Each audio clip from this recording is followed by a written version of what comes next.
Vamos falar de uma patologia muito comum e silenciosa, que só apresenta sinais em casos mais avançados, que é o diabetes. O diabetes acomete mais de 16 milhões de brasileiros. Estima-se que 50% das pessoas que estão diabéticas ou pré-diabéticas não sabem.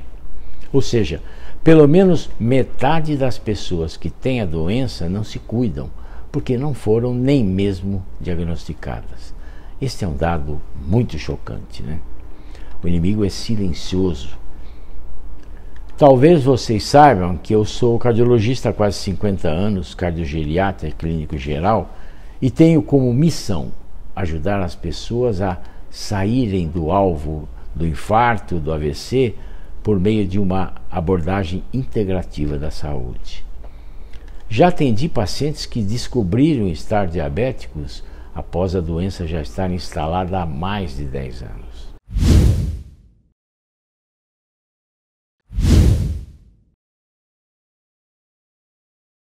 Imagine a chance que essa pessoa perdeu de se cuidar ao longo desse período, pois pequenas ações e hábitos simples poderiam ter evitado diversos danos que a doença causou ao seu corpo. Um dos problemas comuns de quem tem essa doença e não se cuida são os problemas renais. Sim, não é uma sequela tão conhecida do diabetes, mas muitos pacientes tornam-se elegíveis à hemodiálise por conta da doença. Isso porque, uma vez que o paciente chega a um quadro de nefropatia, a reversão antes possível fica muito mais desafiadora. Além dessa nefropatia, a taxa descompensada de açúcar no sangue, causada pela resistência à insulina, leva a outras patologias comuns, como dores nas extremidades, formigamentos, mau funcionamento dos rins e problemas de visão. Tudo isso pode levar a quadros irreversíveis como cegueira, amputação dos membros, dependência de diálise, entre outros. Por isso que é muito importante descobrir a doença ainda no estágio inicial, para a gente poder usufruir de todas as possibilidades que temos a nosso alcance. Devemos ter um olhar integrativo para o tratamento.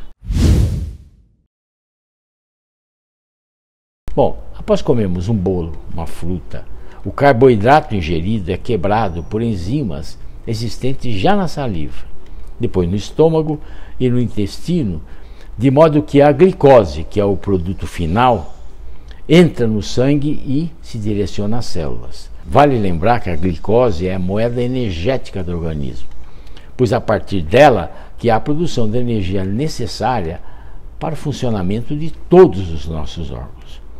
Mas, para a glicose entrar nas células do nosso organismo, ela precisa de um transportador que permite a sua entrada. E esse transportador é a insulina, que é um hormônio secretado pelas células beta do pâncreas. Então, se a produção da insulina é baixa por conta da deficiência do pâncreas, ou ainda se o transportador dessa insulina não permite facilmente que ela entre na célula, ocasiona o que chamamos de resistência à insulina.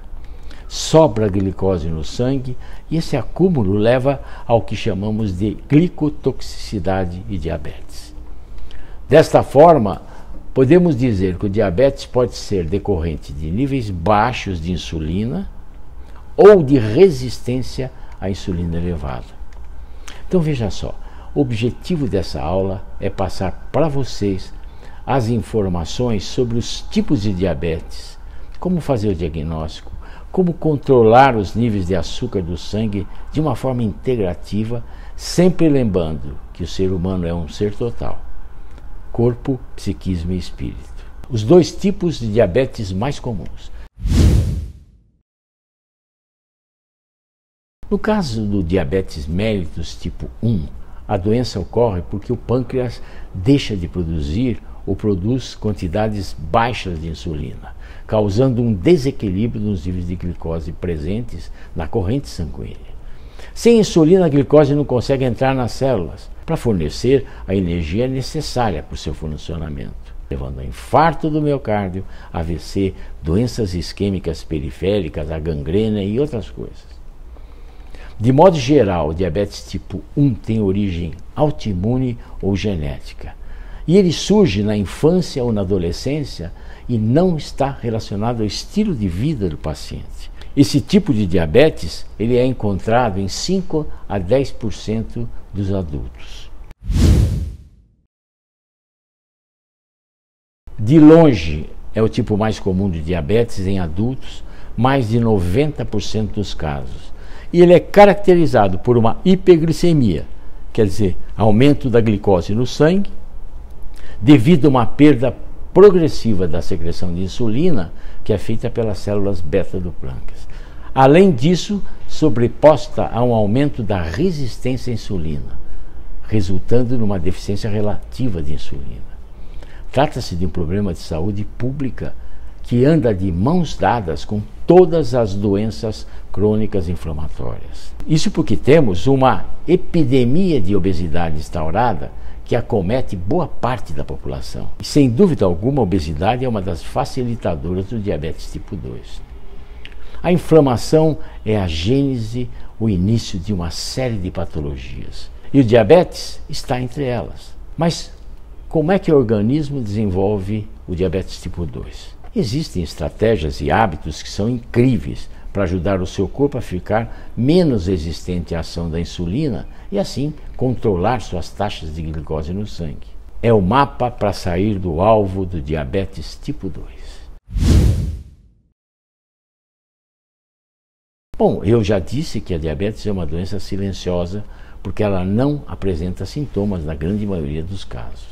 A maioria dos pacientes é assintomática e, sendo que a hiperglicemia normalmente ela é observada na avaliação laboratorial de rotina, nos check-ups. Os sintomas clássicos, de hiperglicemia são frequentemente observados apenas naquelas situações onde os níveis de glicose no sangue estão muito elevados. Por conta de ser assintomática, o diagnóstico é feito através de exames de laboratório. Além da hemoglobina glicada, é importante também medir a glicose pós-prandial. Aquela medida que é feita 2 horas após a ingestão de 75 gramas de glicose. Fique atento quando a cintura começa a aumentar, pois essa gordura que se acumula no abdômen é um tipo pró-inflamatório e sinaliza uma síndrome metabólica, que leva ao diabetes e muitos problemas de saúde. A medida ideal da circunferência abdominal nas mulheres é até 88 centímetros e nos homens até 102 centímetros. A minha primeira abordagem, sempre não medicamentosa para qualquer situação, é a atividade física. Hoje nós sabemos que a nossa musculatura também é um órgão endócrino. Os músculos, durante a contração, produzem substâncias anti-inflamatórias que reduzem a resistência à insulina. Didaticamente eu explico que a atividade física, o exercício físico, abre a porta da célula por dentro, sem que você precise usar a chave da insulina. Então devemos perder o preconceito contra a musculação, que é importantíssima, inclusive, para regular os níveis de glicose e de insulina no organismo. Mas em termos de comida, qual a nossa dica de ouro?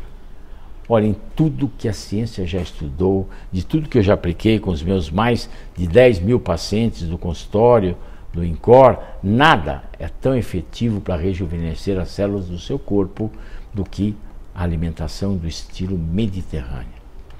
Para falar de uma forma resumida, um dos grandes aceleradores do diabetes tipo 2 é a inflamação crônica. A inflamação crônica tanto envelhece as nossas células, como células envelhecidas inflamam mais o corpo. Muito obrigado pela sua atenção e até as próximas aulas.